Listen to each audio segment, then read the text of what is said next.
Quem já trabalhou com Cisco ACI com certeza já criou um contrato. É uma das coisas mais básicas. Mas já parou para pensar o que acontece de verdade por trás da tela? Nessa análise, a gente vai muito além da interface gráfica. Vamos mergulhar fundo no hardware para entender o impacto real, lá no silício, de cada clique que a gente dá quando configura um contrato. Essa é a nossa grande pergunta. Aquele clique em enviar dá o start numa cadeia de eventos super complexa, que viaja do cérebro do sistema, o APIC, até a memória super rápida, a TCAN, que fica dentro dos switches. Vamos seguir essa jornada passo a passo. Primeiro, vamos falar a língua do ACI. Quando a gente cria um contrato na interface, o sistema, na verdade, instancia um objeto chamado VZBRCP. Esse é o nome técnico real que mora na árvore de informações de gerenciamento, a MIT, que é basicamente o coração de toda a configuração do ACI vive. Pensa nesse objeto como se fosse a planta baixa que vai definir todo o resto. Então vamos lá. Nossa primeira parada é a raiz do contrato, onde a gente define o nome e, o mais importante, o escopo. Pode não parecer, mas é bem aqui que são tomadas algumas das decisões de maior impacto no hardware, e muitas vezes sem que a gente nem perceba. O campo nome parece simples, né? Mas ele define a identidade única do objeto no universo ACI. O seu Distinguished Name, ou DN, é como se fosse o CPF do contrato dentro da estrutura toda do sistema. E aqui está o pulo do gato sobre o nome. Essa dica de campo é fundamental. Mudar um nome não é só editar um texto. O sistema entende isso como destruir o objeto antigo e criar um novinho em folha. Isso força os switches a removerem as regras velhas da TCAN e programar as novas, causando o que a gente chama de churn, uma pequena instabilidade na rede. Moral da história: escolhe bem o nome e casa com ele. Agora, uma pergunta-chave. Na hora de selecionar o escopo de um contrato, VRF, Tenant ou Global, qual deles consome mais recursos de hardware? Vale a pena pensar um pouquinho antes da gente revelar a resposta. E aqui está a resposta. O escopo VRF é o padrão, o mais eficiente, mantendo tudo local. O tenant já permite a comunicação entre VRFs diferentes dentro do mesmo tenant, o que já começa a esticar um pouco os recursos. Mas o escopo global, esse é o que realmente consome hardware pesado. Ele permite a comunicação entre tenants diferentes e força o uso de PC tags globais, que são um recurso finito e muito precioso. Abusar do escopo global é a receita certa para ter problema de escalabilidade lá na frente. Ok, já temos a capa do nosso livro de regras. Agora a gente precisa escrever o conteúdo. É aqui que entram os subjects e os filtros.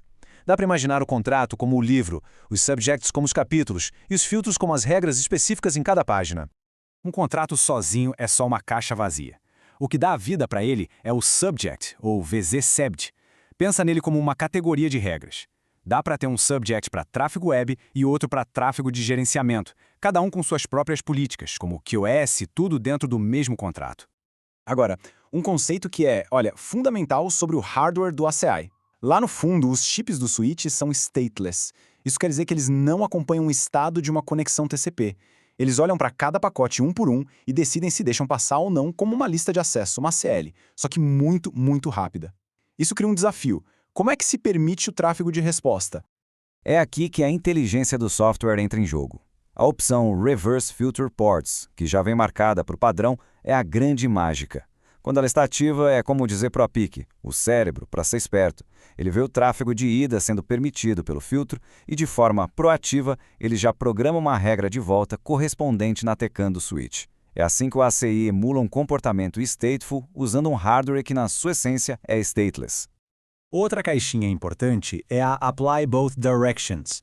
Quando ela está marcada, as regras criadas funcionam nos dois sentidos, como uma conversa.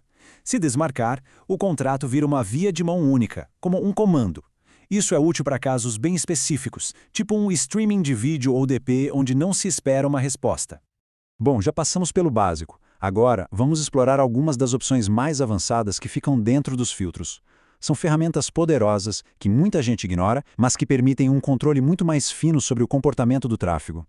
Dentro de um filtro, a ação padrão é permitir. Mas temos outras cartas na manga. Negar, que é usado em contratos tabu, cria um bloqueio explícito que tem prioridade. Redirecionar é a chave para inserir serviços, desviando o tráfego para um firewall ou um balanceador de carga. E log, log parece inofensivo, não é mesmo? E aqui fica um alerta gigante. Ativar o log numa regra de tráfego alto é uma das coisas mais caras que se pode fazer no hardware. Por quê? Porque cada pacote que bate nessa regra é copiado da via expressa do chip e mandado para a CPU do switch. Isso pode sobrecarregar a CPU e detonar a performance do equipamento inteiro. A lição é simples: usa o log para investigar problemas, mas desativa em produção. A gente já viu todas as peças do quebra-cabeça. Agora, vamos juntar tudo.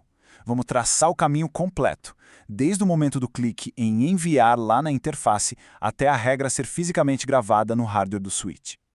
O fluxo é esse aqui, olha só. Primeiro, o API valida se a configuração faz sentido. Segundo, ele compila tudo num formato que as máquinas entendem, tipo JSON ou XML. Terceiro, ele envia a política só para os switches Leaf que realmente precisam dela. Quarto, a camada de abstração de hardware, o HAL, em cada Leaf, traduz os nomes lógicos para os códigos do hardware, como os PC tags. E, finalmente, o passo 5, a regra gravada na Tancan. É nesse exato momento que a política vira realidade na rede. Entender a mecânica é metade da batalha. A outra metade é a arte de construir políticas que sejam fáceis de gerenciar e de consertar quando dão problema. E tem um erro muito comum que quem está começando comete, e a gente vai ver como evitar. Olha só esse exemplo, fica bem claro. A má prática é criar um único subject, tipo tráfego web, e jogar lá dentro filtros para tudo, até para SSH que não tem nada a ver com web. Funciona? Sim, funciona, mas é um pesadelo para dar manutenção. A melhor prática é criar subjects separados para funções de negócio diferentes. Se existem regras para tráfego web e regras para gerenciamento, então se cria um subject regras web e um regra de gerenciamento. Isso deixa a configuração lógica, autodocumentada e infinitamente mais fácil de depurar. E assim, a gente completa a nossa jornada do clique ao silício. O objetivo aqui era ir além dos comos e chegar nos porquês. Agora, da próxima vez que um contrato for criado, não vai ser só uma interface gráfica, vão ser escolhas que impactam o consumo de PC tags, a emulação de stateful pelo APIC e a carga na CPU do switch. A pergunta final que fica é, com esse conhecimento do hardware, como isso vai mudar o design do próximo contrato?